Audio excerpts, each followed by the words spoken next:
been a while. I know, it's been a really long time. I'm gonna start doing videos again. Took a little while I got sick, and you know, that lasted for a decent amount of time, a couple weeks. And once I got recovered, then I kind of just had to really catch up with my day job and kind of focus on that for a little while. So even more time away from videos. But we're back now, and where I left off actually is, I don't think you guys have seen this. So we ended up going to Yellow Belly not too long ago, or not too long before we stopped doing video.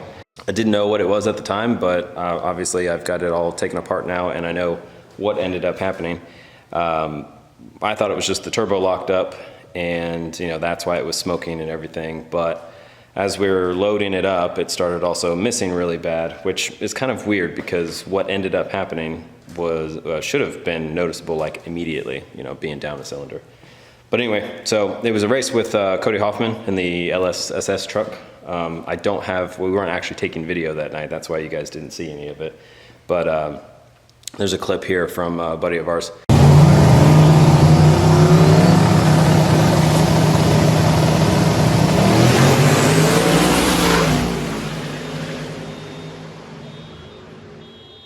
Yeah, so good race. I always like racing him, and it seems that we draw each other kind of often, and we've, you know, gone back and forth a couple of times. So another fun race with him. I didn't tree him like I needed to, you know, that first race that we did a while back.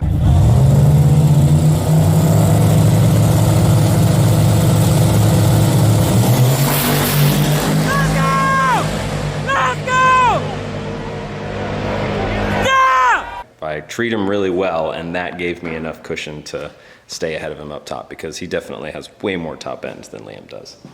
But unfortunately, like I said, on that pass, the turbo locked up completely. I mean, when we got back to the pits, we couldn't even move it. It was smoking really bad. We assumed that was all the turbo, but it was the motor as well. So we took a look at it once I finally got it apart, and it's hurt pretty bad. Melted the side of the piston off a little bit, and obviously something got really lean in there, or obviously it got really hot in there because it went lean. I don't know what the reason for that was, because it's only that hole. Everything else looks great. So I'm assuming we just had an injector failure. I probably hadn't cleaned them often enough or soon enough, so it's probably on me. Yep, also cracked the sleeve. And because there was probably still a amount of flame going on in there when it was cracked, it also melted the aluminum outside of it. So it's kind of hard to see because there's a shadow, but I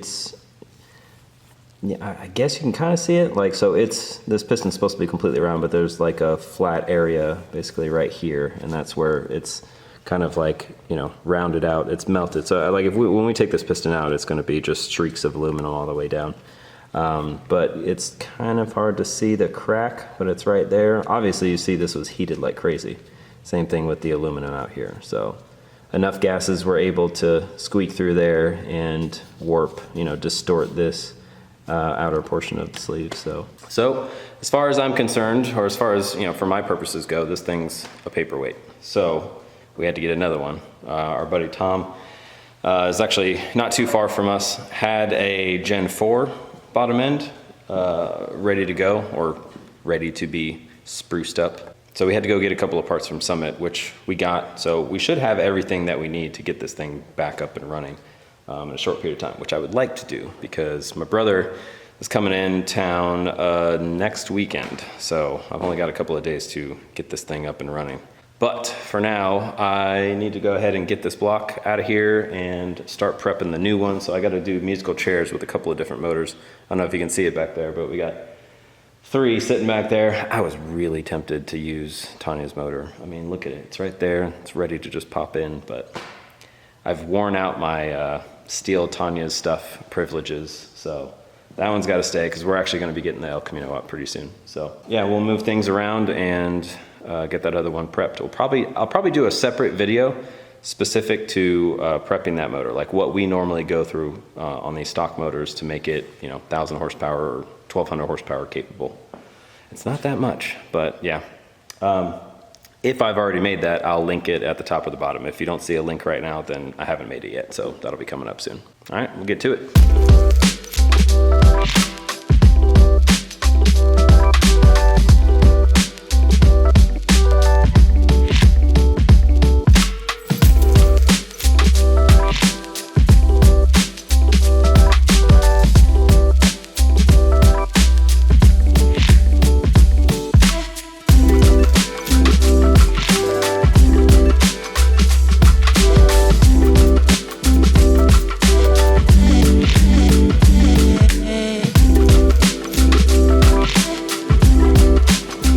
So here's the new bottom end.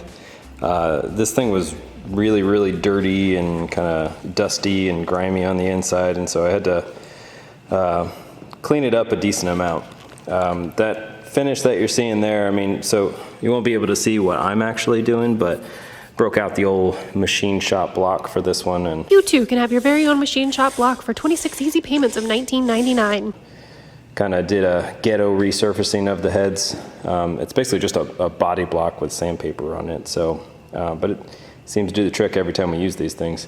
Did the same thing to the top and the other head, but really the majority of the time getting this thing ready was just cleaning out all of the debris in there, because it was like a grainy, sandy, sort of material. So I really didn't want to kind of start it off wrong with having a bunch of crap in there and all the rotating assembly. So cleaned it out as best I could without looking at the cam bearings. Just kidding, I did look at them, and they're not the greatest, but they're smooth, so hopefully it does okay. But yeah, poured like a crap ton of oil through after spraying everything down with a bunch of brake clean, so hopefully it's good enough. I turn it over and it doesn't sound like it's crunching up any sand or anything like that, so hopefully we did a good enough job. I'm gonna reuse pretty much everything from the old motor. Head studs I'm gonna reuse. We got new head gaskets for it. It's just LS9, stock LS9 bore, BTR head gaskets. So like they're BTR, but there's nothing fancy about them. They're basically LS9 head gaskets.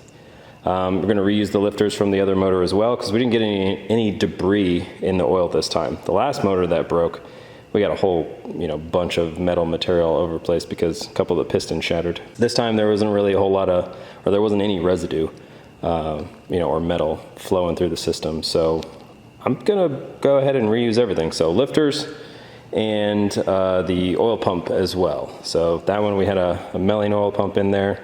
Fancier than we normally use. Sometimes we just use like just a factory new pump, which is really all you need, honestly. I mean, you don't have to get a Melling pump or the high pressure pump or anything like that. Like all of my previous motors, this was the first time we actually used a Melling pump in there. Yeah, so we'll get the cam in there and get all the covers on. I'm also stealing those from the other motor and just get this thing ready to go back into the car.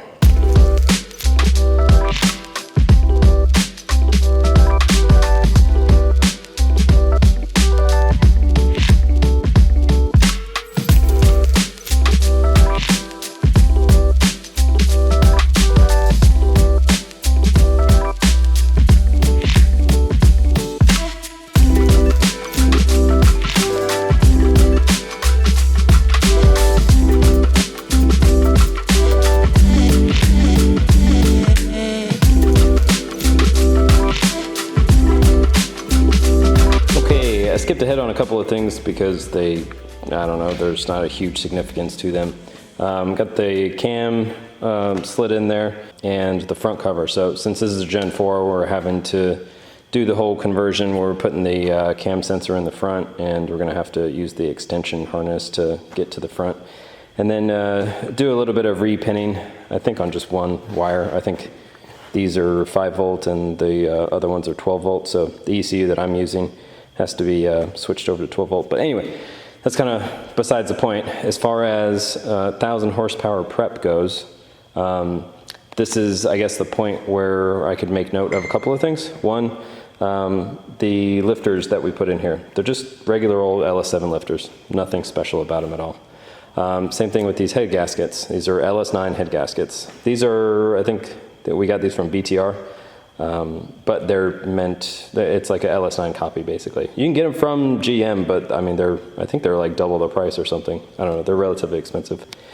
I did that once, and from here on out I've been using like off-brand stuff, and they've done just as good. The big thing that I guess people say about the LS9 head gaskets, I think it's the only thing that I've heard of, is that the LS9 bore is bigger. So you can see there's a fair amount, there's a decent amount of sleeve exposed. There's no gasket overhang or anything like that here. So a lot of people get like nervous about that. Is there enough sealing surface and whatnot? It's plenty. We use these all the time. You can see how much difference there is. I actually prefer to have as little, I don't want any gasket inside the chamber.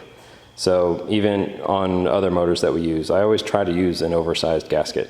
I may be completely wrong in that, but it's always worked for me. I've never had really any head gasket issues. So surprisingly enough, even when there are other major failures, the head gasket never fails, just other things. I don't know if that's good or bad, honestly. It would have been nicer to just have the pressure get released out the head gasket and not have to shatter or, smear a piston. So anyway, the other thing are these head studs. So we just use ARP head studs. Some people have good luck with the eBay stuff. I just kind of fear it's a pretty important part. I mean, some people get away with crazy amounts of power even with just like the stock rod bolt or head bolts. But I like to have, to make sure that I'm not going to be worrying about this. I mean, with these studs, pretty much you don't have to worry about, any head lifting issues until it becomes a part of the head. Just the deck surface of the head just isn't thick enough, and it doesn't matter what stud you put in there, you just don't have enough stud. You don't have enough, clamping force. So yeah, these just to be sure. And I did not take video of the oil pump, but like I said before, that we got a Melling oil pump in there.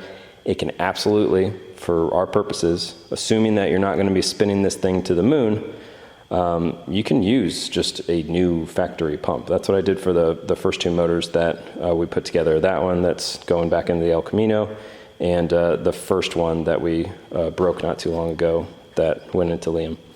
That one had a stock oil pump, just new. So, I mean, these things are going to have like 150, 200,000 miles on them, like if you're lucky. So the oil pump just being freshened up, having a new one in there is, probably good enough. Considering most of the time the setups that we use these for, if we're going to be making around 1,000 to 1,200 horsepower, it doesn't have to be a giant turbo to achieve that. And depending on what cam you use as well, you don't really have to spin it very high. Most of the time I'm shifting before $7,000, or at the most I'm going up to $7,000, for gearing purposes. But that's really about it. Guys that are going up to $8,000 and 8,500 or something like that, probably a good idea to have a better oil pump in there. Probably a good idea to have not factory lifters and push rods. So like these are the push rods that we're using. They still, every time I put them in here, I swear they get rusty. But yeah, I mean, we don't even have the trunnion upgrades or anything like that. And that's because we're really not spinning the thing any higher than factory would. So the amount of power that we're making seems to be fine with it, and the amount that we spin it seems to be fine with it. So I'm going to continue to do that. That's a decent chunk of money, that we're saving by not getting that stuff. So anyway, we'll slap the head, or get these studs screwed in and then slap the head on there. All right, guys, so that's basically it. Nothing special, the usual treatment.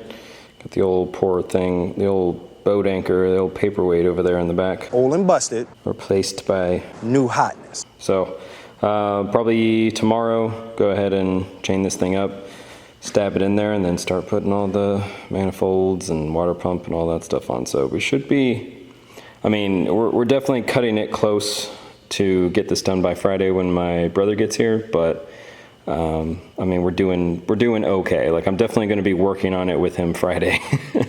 Hopefully it's just like wrap up and start up at that point. Yeah, I mean, if you haven't seen the video where we talk about how to build a 1,000 horsepower engine, I'll put that link up at the top, but it's basically this same thing. And spoiler alert, there's nothing special to it. Like, you don't have to do a whole lot for these things to handle, 1,000, 1,200 horsepower. So pretty cool. That's why I like this platform so much. It's extremely cheap, and if you're wanting to go pretty darn fast and you have a light car, I mean, there's really no beating it. This doesn't take a whole lot of additional money, maybe a little bit of time, and I mean, you just got to think. You pick one of these up, maybe not this one. So if you're not worried about front end weight, or you're not trying to cut every last ounce, then you don't have to go with aluminum block. And man, there's $200, $400, LSs out there, like long blocks, or, even complete motor with like harness and everything. I've seen, $400 or $500. So yeah, I mean, the guys that want to go another route, by all means, I mean, I like being different, but This is just too easy. If your goal is fun, man, it doesn't get much easier than this. So, all right, well, I swapped out the converter. We're gonna keep that Hughes one and actually put it in the El Camino, at least initially. Yeah, we'll be stabbing this thing tomorrow. All right, guys, so here we are. I only get a couple of hours to work on this a night, and, well, I'm slow. So here's where we're at. Got it all the way together, like you saw just a second ago. Got the flex plate back on. I didn't realize those things needed to be torqued at 75. I totally did not do that last time. So at this point, at least for this car, it's a little bit easier if I put the bottom end in before I put the heads on, but it's not that much easier. So I just went ahead and slapped them on because they're way easier to torque out here. So yeah, we'll just drop it in here on these nifty motor mounts. I don't think, there's a lot of people that ask me, like, what did you use for motor mounts? We just made some out of plate, like we cut all of that, and then just some rod and welded it to kind of where the old motor mounts used to be. And they actually don't even go on the motor mount spots. The place that I think, yeah, so the place that the motor mounts are supposed to go on LS's is up here, but it didn't line up, and it just happened to line up a hell of a lot better with these bolts. And so this is actually what I use for the motor mounts. But funny thing is, on the other side, there's only 3. So I didn't know how that was gonna work out, but you know, so far so good. It is not a problem. Nothing's cracked. Motor hasn't rolled its way out of there or nothing, so should be good. I did, or no, I'll talk about that later. No big deal. Okay, so we'll lower this in and get it bolted in, and then really start putting all of the parts back on. So we should be in good shape. I will have some time tomorrow, but not much. So I want to get as much done tonight as I can. All right, guys, I skipped over a lot of stuff. Honestly, it was just a bunch of regular assembly, and you know, nobody wants to see the ghetto things that I've done to keep this thing together. So yeah, everything is back together. I still have to get the body parts from all of the other, the spare truck that we got to get it ready for what we're gonna do with it next. But you can see we got Old Faithful on here, a little actual 75. Maybe I should write like 67-ish or something on this one. But yeah, everything fit back up. Again, we didn't even change the exhaust housing on this. We literally just pulled the turbo out of the hot side, and since it's exactly the same as the other one, we put it right back in. So yeah, I already primed the fuel. Doesn't seem to be any fuel leaks. I'm gonna crank it for a little while to, you know, hopefully try to get some oil pressure before I actually start it up. In the past, I haven't really ever been able to get any oil pressure from doing that. It usually, I mean, like, I assume there's some oil movement, but it never really gets to any significant oil pressure just by cranking. So most of the time I crank until it sounds like the battery is gonna get a little weak, too weak to start, and then I go ahead and start it. So I guess that's what we will do with this. I did have to change a couple of things in the configuration. Since we were going with the Gen 4 cam sensor and the Gen 4 crank sensor, I had to change it up a little bit. So I have a Gen 1, or I'm sorry, let's keep saying Gen 1. Gen 3. I have a Gen 3 cam sprocket in there, and so I'm gonna change it into the computer as single pulse on the cam side. And then on the crank side, I had to cut out a little tab for that plug to be able to actually go into it. And then I also had to change that, since that one runs off of 5 volt and Gen 3 sensors ran off of 12 volt, I had to change one of the ECU pins in there. So the pin that it was going into the ECU is providing both the cam sensor and the crank sensor with 12 volt. And so I just had to move that pin. I actually ended up moving it to the I/O module that I have, the expansion one, because there was a bunch of 5 volt outputs in there. I didn't want to tee into the other 5 volt output for all of the other sensors. And obviously I couldn't, you know, undo it and steal it. So I just used one of the 5 volt outputs on the I/O module. So that theoretically should all work. And then we went back to the 1200 cc injectors because this turbo can't make enough power to exceed those. And I always liked the way those ran better anyway. So switch back to that, and obviously we had to change that in calibration as well, but that wasn't too bad. I just went to an old calibration and copied and pasted the fuel map from there.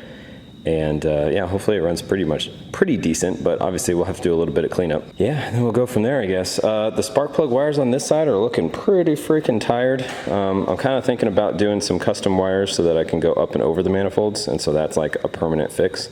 I've only melted one set of those plug wires, and it's been, you know, almost 5 years now. So I know what I'm doing with it works, but yeah, I don't know. I might do a permanent solution to that at some point. We'll see. So I will crank it up a little bit, and then I'll turn the camera back on for starting it up, see if it runs like a Subaru. Oh, I also didn't have any new plugs, so the plugs that are in them are like a bunch of takeouts. So we'll see how those run.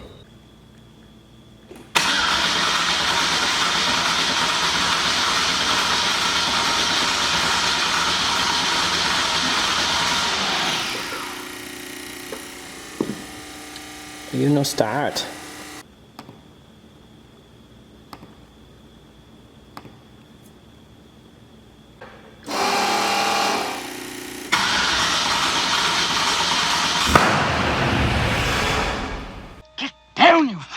All right, well that big pop is not good, so there's obviously something going wrong here. I'm gonna check all the injectors to make sure that they're actually plugged into the right cylinders. I might just have the settings wrong on the computer, so I'll take a look here in a second. I was texting my buddy Dave back and forth because I've never done this scenario before, so yeah, I might have just done something wrong. Okay, the injectors were right, so hopefully it was just trigger settings, which I've changed now from I mean, what I selected was fine. The only thing that looked like it might be an issue is the digital rising or digital falling on the cam sensor. So swap that up, and we'll see if it actually does what it's supposed to do now.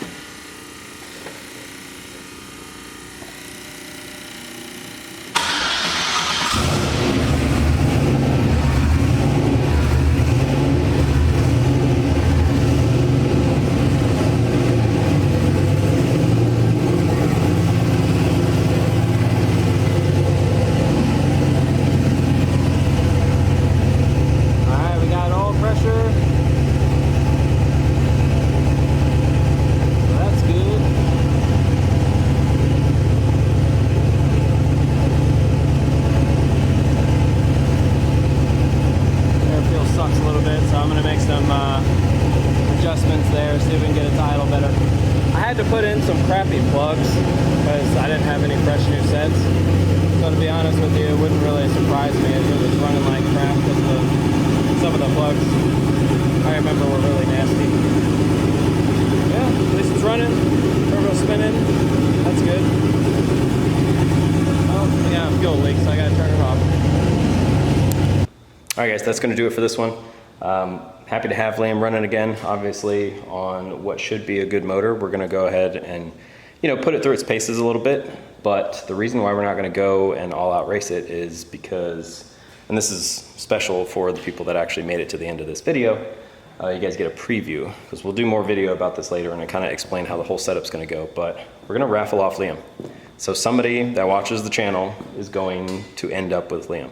We're not gonna do it as a giveaway where you have to buy like a certain amount of merchandise and everything. We're just gonna do it as a straight raffle. So it's gonna be a certain number of slots, a certain price per slot. And you know, if you could either buy one or you can buy, you know, 20 slots and potentially win this truck. So we are gonna put the front end back on. So we'll have that donor truck's front end on it. And so that it at least looks like a truck again. But yeah, we're gonna sadly say goodbye to Liam. We need to put more focus on the El Camino, and I really want to get into the Civic again. We really want to start up the Civic again. Probably not this year. I mean, I'm expecting first of the year to really start hammering on the Civic.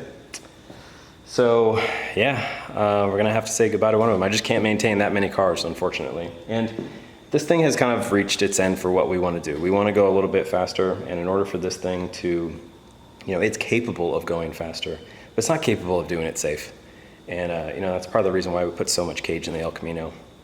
Just don't want to do it with this one. So to me, I look at it as to get a little bit faster, it's a significant amount of money. So because I don't want to go any faster than we already are, without being safe enough to do so. So Is what it is. I think with this turbo, maxing this thing out, it goes the speed that it should probably go, you know, as far as safety goes. So, which is still plenty fast and a lot of fun. So yeah, somebody's gonna end up hopefully happy with Liam. If not, I mean, they could take it apart for parts or they could sell it immediately. It's up to them. But we'll have more detail about that in upcoming videos. But for now, we're just gonna put it through its paces a little bit, make sure the motor's all good. Maybe put it on the dyno just to show everybody what power it makes, or take it down the track a pass or two, just to make sure it's handed off and ready to go. So anyway, more on that later. We'll see you on the next one.